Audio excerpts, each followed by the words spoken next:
নমস্কার, grow with smart কিডসের নতুন topic am is আর যে আপনাদের সবাইকে অনেক অনেক স্বাগত। অ্যাম ইজ আর কনসেপ্টটা আমাদের কাছে বাচ্চাদের কাছে খুবই ইম্পর্টেন্ট। তো আজকের ভিডিও দেখার পর আমি আশা করব বাচ্চাদের আর অ্যাম ইজ আরের কনফিউশন থাকবে না। অ্যাম ইজ আর আমরা কখন ব্যবহার করি? অ্যাম ইজ আর কিছু হওয়া বোঝাতে ব্যবহার করা হয়। যেমন আমি হলাম, আই অ্যাম। আই এর সাথেই কেবলমাত্র অ্যাম কথাটা ব্যবহার করা হয়। কিছু উদাহরণ আমি এখানে দিয়ে দিচ্ছি। আমি ছাত্র, আই অ্যাম আ স্টুডেন্ট। আমি খুশি, আই অ্যাম হ্যাপি। আমি বাড়িতে আছি, I am at home. Next is. Is কেবলমাত্র একটি বোঝাতে ব্যবহার করা হয়। সে হলো, he is or she is. এটা হলো, ইট ইজ। রিতা হলো, রিতা ইজ।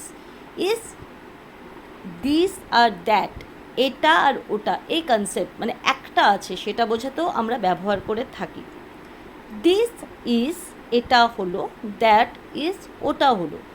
দিস আর দ্যাট নিয়ে অ্যান্ড দিজ আর দোজ নিয়ে একটা ডিটেল ভিডিও আমি অলরেডি চ্যানেলে দিয়েছি। যাদের কনসেপ্টের প্রবলেম আছে বাচ্চাদের, প্লিজ তাদেরকে এটা দেখাবেন, তাদের কনসেপ্টটা ক্লিয়ার হয়ে যাবে।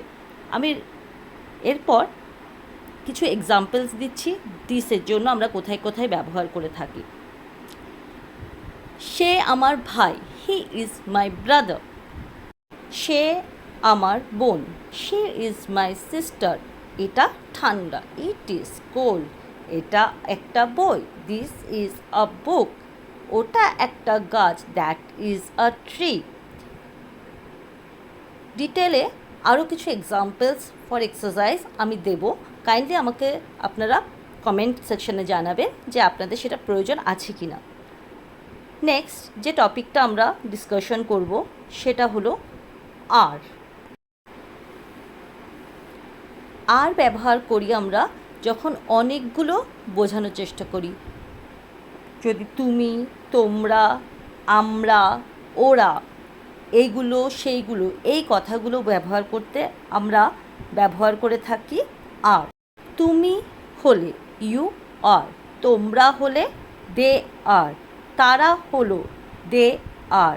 হলো, দিজ আর। ওইগুলো হলো, দোজ আর।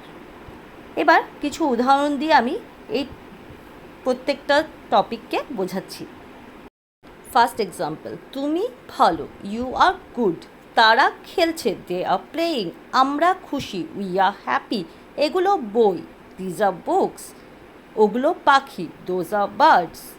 আমি খুব ইজিলি মনে রাখার জন্য ছোট করে পুরো জিনিসটা লিখে দিলাম যে কি করতে হবে। একজন বা একটি হলে ইজ, যদি অনেকজন বা অনেকগুলো হয় আর, যদি আই হয় অ্যাম ইউজ করব। আমার এই ভিডিওটি যদি সবার ভালো লেগে থাকে কাইন্ডলি কমেন্ট, সাবস্ক্রাইব করবেন এবং বাচ্চাদের যদি কোনো বিষয় নিয়ে কোনো ডাউট থাকে সেগুলো আমার সাথে ডিরেক্ট কমেন্টে মেসেজ করবেন। আমি প্রতিটি মেসেজের প্রাইভেটলি পার্সোনালি রেসপন্স করব। Thank you.